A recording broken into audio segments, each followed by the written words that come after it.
Praise the Lord. आप सबको जय मसीह की। मैं परमेश्वर का धन्यवाद देता हूँ आज की सुबह दिखाने के लिए।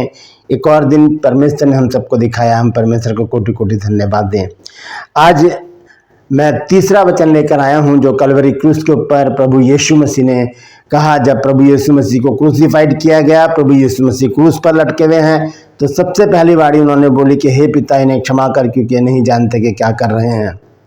और दूसरी वाणी प्रभु यीशु मसीह ने डाकू से कहा कि आज ही तो मेरे साथ स्वर्ग लोक में होगा। और जो तीसरी वाणी है, जो तीसरा वचन परमेश्वर ने कलवरी क्रूस के ऊपर से बोला प्रभु यीशु मसीह ने, वो है हे नारी देख, ये तेरा पुत्र है। आज इस वचन के ऊपर मनन करेंगे और ध्यान से सुनिएगा, पूरा संदेश सुने और इसे शेयर करें, क्योंकि बहुत से लोगों को ये वचन जो है गुड फ्राइडे को चर्च में प्रचार करने के लिए दिया गया होगा और उसमें आप भी हो सकते हैं। तो ध्यान से सुनिए, नोट कर लीजिएगा एक एक वर्ष, और आज इस बात पर गौर कीजिएगा कि प्रभु यीशु मसीह का कहने का मकसद क्या था। क्योंकि प्रभु यीशु मसीह ने बहुत सारी बातें हैं जो बाइबल में लिखी हैं, नया नियम में, मत्ती, मरकुस, लूका, यूहन्ना में, और जो प्रेरितों के काम के शुरू के हिस्से हैं उसमें प्रभु यीशु मसीह ने दृष्टांतों में ज़्यादातर बातें की हैं। तो इन सातों वचनों को भी दृष्टांत के रूप में माना जाता है, इसलिए इनका जो है बखान उल्लेख किया जाता है, खोलकर इन्हें बताया जाता है पास्टर लोगों के द्वारा या एवेंजलिस्ट के द्वारा या चर्च के लोगों के द्वारा, जो वो मेहनत करते हैं, पवित्र आत्मा के द्वारा उन्हें बताया जाता है। तो आज हम इसी वचन पर मनन करेंगे। यूहन्ना रचित सुसमाचार 19 अध्याय और उसके 23 से 27 पद तक जब हम पढ़ते हैं तो वहाँ पर प्रभु यीशु मसीह ने कहा कि हे नारी देख, ये तेरा पुत्र है। और उस चेले से जिसे वो बहुत प्रेम करता था उससे कहा कि ये तेरी माता है। तो इस वचन पर हम मनन करेंगे, बने रहिए मेरे साथ। और ट्रूपर्स में आज का जो सवाल है वो बहुत आसान है। आपको बताना है कि प्रभु यीशु मसीह ने किसे पत्थर कहा था, चट्टान कहा था, पत्थर कहा था। अगर जानते हैं तो कमेंट्स में लिख दीजिए, नहीं तो डिस्क्रिप्शन में आपको इस सवाल का जवाब मिल जाएगा। Praise the lord. प्रभु यीशु मसीह जब क्रूस पर लटके हुए थे तो उन्होंने 7 वचन कहे। मैं उसके बारे में आपको पहले ही बता चुका हूँ। पहला वचन था प्रभु यीशु मसीह का, जब प्रभु यीशु मसीह ने कहा कि हे पिता, इन्हें क्षमा कर, क्योंकि नहीं जानते कि क्या कर रहे हैं। ये प्रभु यीशु मसीह की प्रार्थना थी लोगों के लिए। और दूसरा जो वचन प्रभु यीशु मसीह ने कहा वो था, आज ही तो मेरे साथ स्वर्ग लोक में होगा। इसका शीर्षक मैंने बनाया है, वो है कि ये प्रभु यीशु मसीह का वायदा है ऐसे लोगों से जो उस पर विश्वास करते हैं और ये जानते हैं कि प्रभु यीशु मसीह अपने राज्य में जरूर आएंगे। तीसरा वचन, मरियम से प्रभु यीशु मसीह ने कहा, हे नारी देख, ये तेरा पुत्र है। ये प्रभु यीशु मसीह की चिंता है। और ये चिंता क्यों है, क्यों प्रभु यीशु मसीह ने कहा हे नारी देख, ये तेरा पुत्र है, आज इसी विषय पर जानेंगे। तो आइए सबसे पहले हम इसी वचन को देखेंगे। यूहन्ना रचित सुसमाचार 19 अध्याय 23 से, और जब हम उसके 27 पद तक पढ़ते हैं तो देखिए यहाँ पर क्या लिखा है। लिखा है, जब सिपाही यीशु को क्रूस पर चढ़ा चुके तो उसके कपड़े लेकर 4 भाग किए, हर एक सिपाही के लिए 1 भाग, और कुर्ता भी लिया, परंतु कुर्ता बिन सियन ऊपर से नीचे तक बना हुआ था। इसलिए उन्होंने आपस में कहा, हम इसको ना फाड़ें, परंतु इस पर चिट्ठी डालें कि वह किसका होगा। यह इसलिए हुआ क्योंकि पवित्र शास्त्र की बात पूरी हो कि उन्होंने मेरे कपड़े आपस में बांट लिए और मेरे वस्त्र पर चिट्ठी डाली। तो सिपाहियों ने ऐसा ही किया।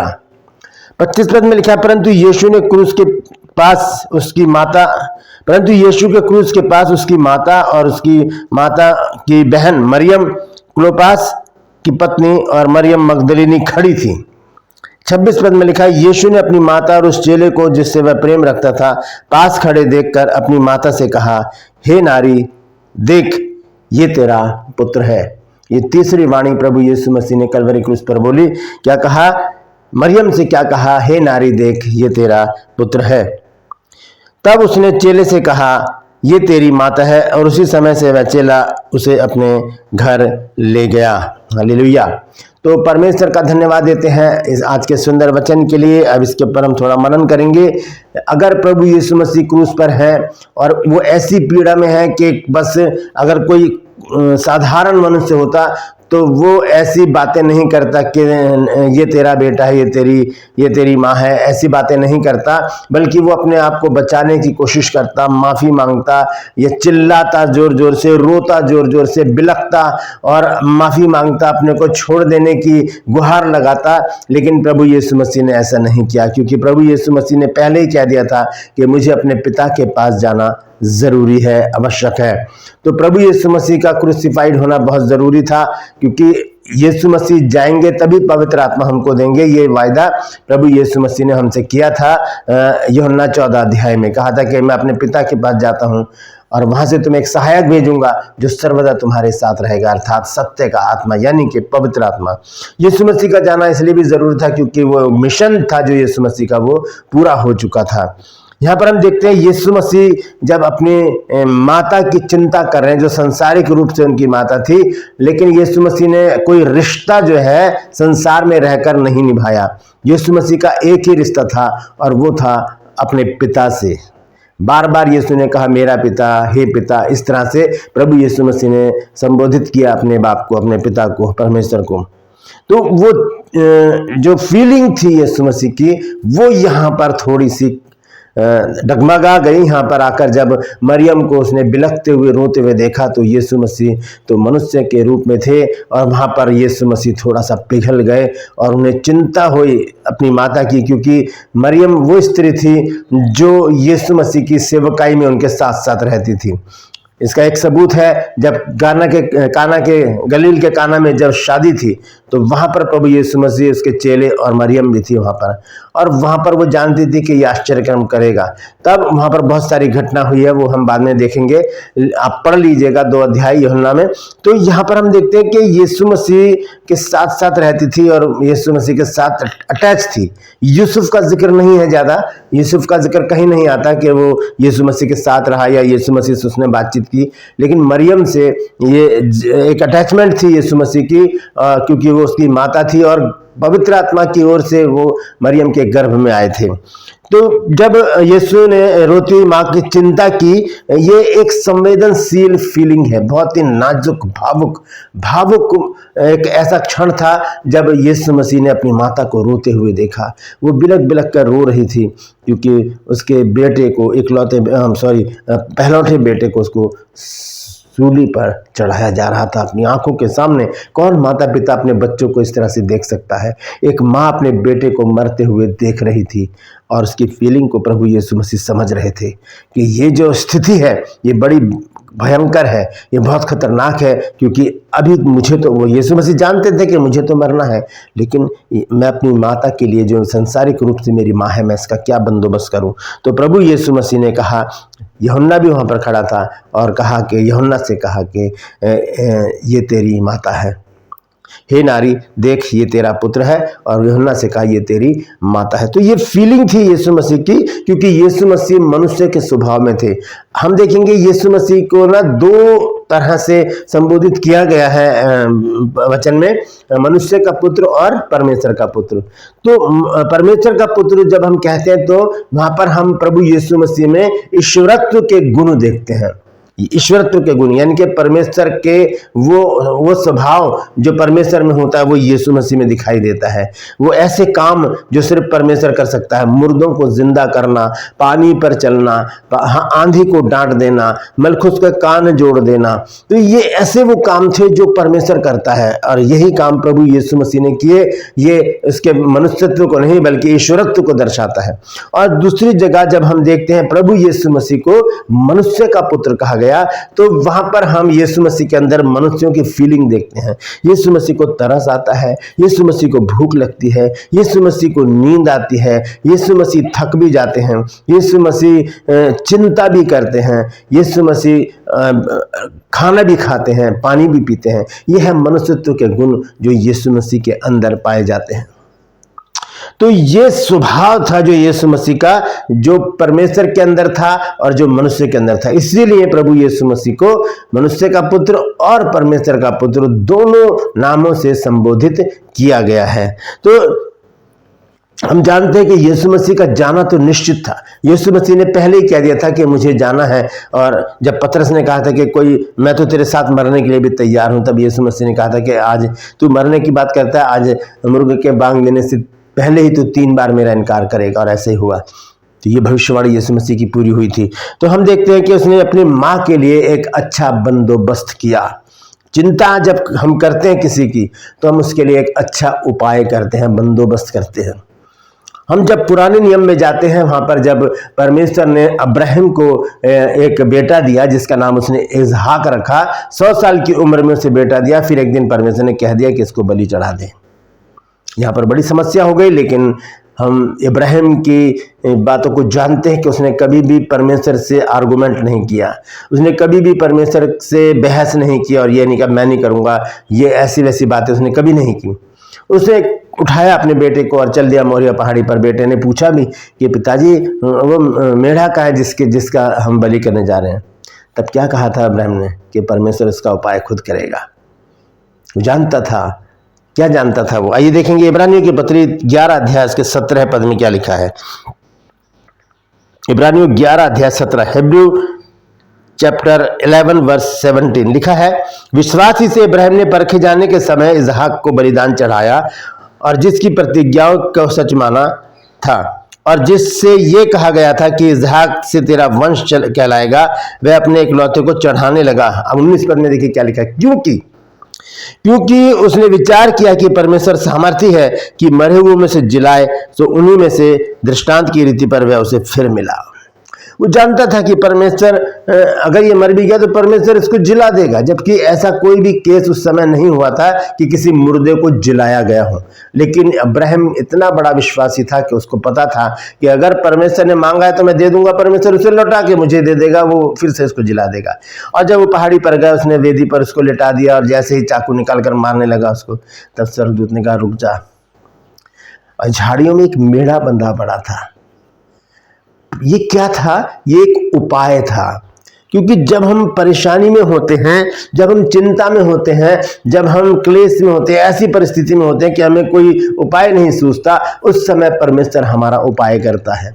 और वहां पर उस मेढ़े को इब्राहिम ने चढ़ाया और उस जगह का नाम क्या रखा? यहोवा यीरे, जिसका अर्थ है परमेश्वर उपाय करेगा। तो यीशु मसीह का नाम है यहोवा यीरे।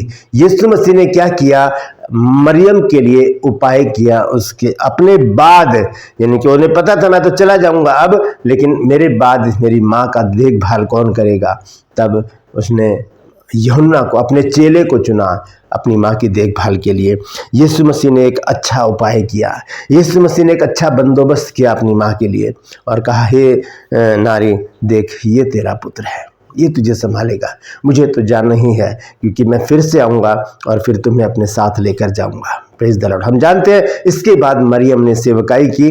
जब हम पढ़ते हैं प्रेरितों के काम में, और जब वहाँ पर 1 अध्याय में जब हम पढ़ते हैं तो वहाँ पर मरियम का जिक्र है। मरियम ने वहाँ पर सेवकाई में चेलों का साथ दिया है, वहाँ पर सेवकाई में चेलों का साथ दिया। आइए देखेंगे प्रेरितों के काम 1 अध्याय 14 पद पढ़ेंगे, एक्ट्स चैप्टर 1 वर्स 14।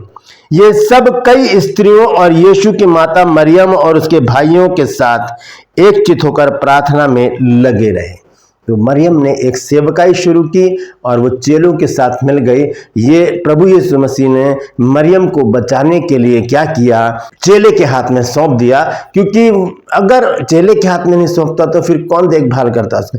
क्योंकि यीशु मसीह के भाई जो हैं वो भी यीशु मसीह के ऊपर विश्वास नहीं करते थे, इसलिए प्रभु यीशु मसीह को अपने भाइयों के ऊपर विश्वास नहीं था। यूहन्ना रचित सुसमाचार 7 अध्याय का 5 पद, जॉन चैप्टर 7 वर्स 5 लिखा है, क्योंकि उसके भाई भी उस पर विश्वास नहीं करते, तो यीशु मसीह भी उन पर विश्वास नहीं करते थे। इसीलिए उन्होंने अपने उस प्रिय चेले को चुना मरियम के लिए कि वो उनकी देखभाल करे, और वो उनको लेकर गया मरियम को अपने साथ। और फिर मरियम उनकी सेवकाई में पहली सदी की कलीसिया की सदस्य थी मरियम, जो उनके साथ साथ प्रार्थना में लगी रहती थी। तो यीशु मसीह के विषय में हम देखते हैं यीशु मसीह ने क्या किया।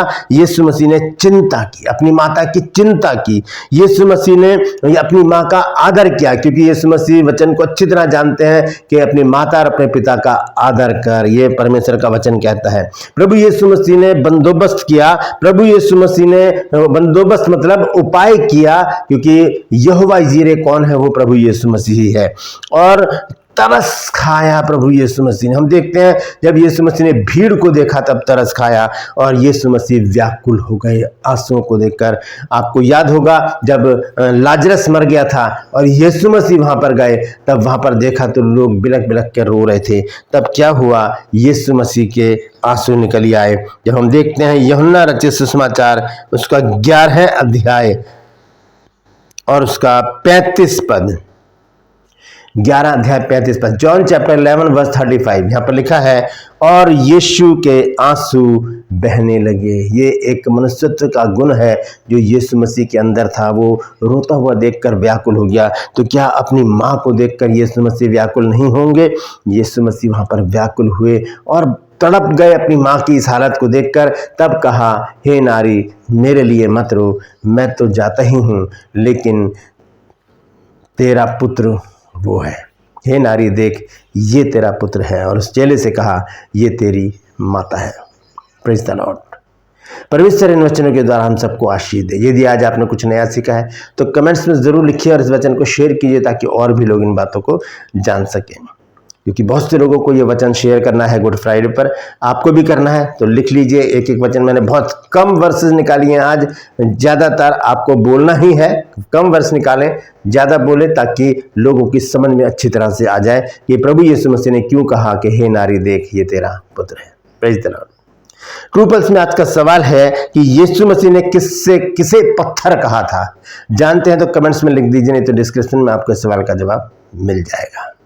ये मेरा नंबर, अगर आप चाहते हैं हमारे बाइबल कॉलेज की बुक परचेज करना तो इस नंबर पर मुझे व्हाट्सअप मैसेज कीजिए और लिखिए कि मुझे आपकी पुस्तकें चाहिए। और यदि आप हमारे बाइबल कॉलेज से 1 साल का कॉरेस्पॉन्डेंस कोर्स यानी कि पत्राचार कोर्स करना चाहते हैं तो इसी नंबर पर मुझे व्हाट्सअप मैसेज कीजिए और लिखिए कि मुझे BBS कोर्स करना है।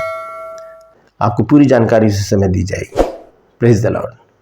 मैं आपसे गुजारिश करता हूँ मेरे इन चैनल को सब्सक्राइब करें, बेल आइकन को दबाएं, ताकि नोटिफिकेशन आपके पास पहुंचे। नया वीडियो, नई जानकारी बिना व्यवधान, बिना रुकावट आपके पास पहुंच जाए। मेरे वीडियोस को लाइक कीजिए और शेयर कीजिए और कमेंट्स बॉक्स में आकर मुझसे जरूर बातचीत कीजिए। Praise the Lord. आज के लिए बस इतना ही। फिर मिलूंगा एक नए संदेश के साथ, एक नया वीडियो लेकर। तब तक के लिए मुझे इजाज़त दीजिए, लेकिन अपना और अपनों का ख्याल रखिए और प्रभु यीशु मसीह के आगमन की तैयारी में लगे रहिए। Praise the Lord. परमेश्वर आप सबको आशीष दे।